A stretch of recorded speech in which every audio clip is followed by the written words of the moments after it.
probably enjoy salad as a side dish, but do you ever think about the dressing and how it can be made? Most of them require oils like olive oils, and at the same time you need to add water, lemon juice, salts, or some other ingredients. But here's the problem. If you add oil to lemon juice or water, this happens.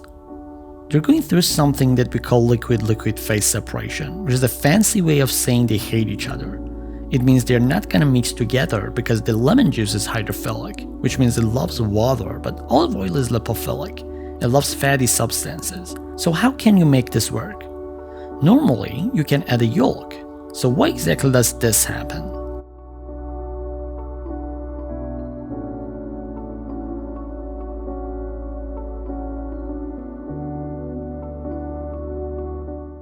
They're no longer a separate phase.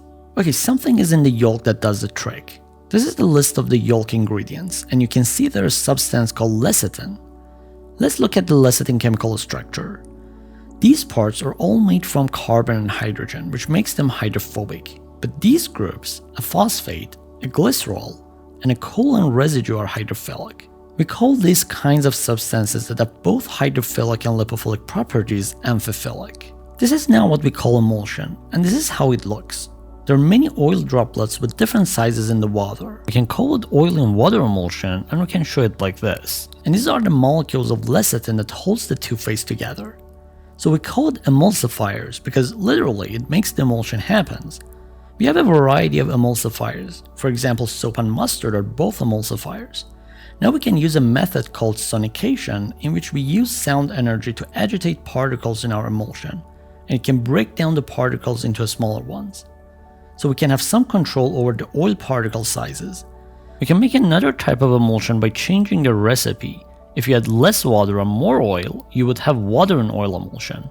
We can even make it more complicated. For example, if we add another emulsifier to oil and water emulsion and add another fat-loving phase after that, we can have a double emulsion. We can do the same thing with the water and oil emulsion. Now with this method, you can have a variety of salad dressings. You can find thousands of ingredients that can be solved in water or they can solve in oil. So you can make a unique dressing for your salad. So why I'm telling you all this, and what's the connection with cancer? One approach to fighting cancer is chemotherapy.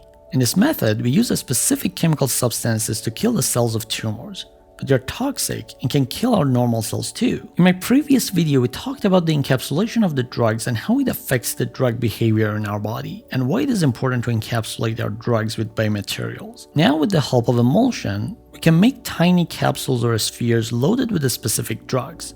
Sometimes, depending on their size, we call them microparticles or nanoparticles. Just imagine a specific anti-cancer drug like doxorubicin hydrochloride. Since it can dissolve in water, we can make water in oil emulsion.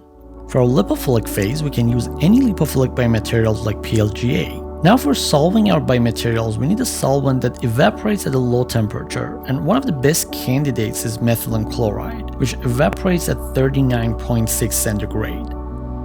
After evaporation of methylene chloride, we have the drug and water at the core of our particles that are encapsulated with a shell of PLGA. After that, we can use a method called lyophilization, in which water is vaporized from the particles in this specific way.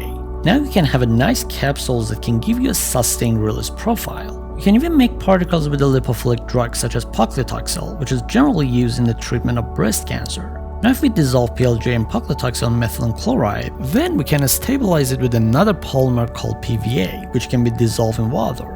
After making oil in water emulsion, the methylene chloride evaporates, and since our particles disperse in the water, the spheres loaded with paclitaxels precipitate with the help of ultracentrifuge. We can even use double emulsion to deliver both drugs at the same time, which we call this method co-delivery. Even we can make it more sophisticated. For example, we can coat this particle with a pH-sensitive biomaterial, and we can bind the specific antibodies on the surface of our particles. Now these particles can specifically bind to the tumor, and since the tumor has a lower pH compared to other parts of our body, both drugs can be released in the tumor. So we can have an advanced drug delivery system with a simple recipe. That's it for this video, and thank you for watching.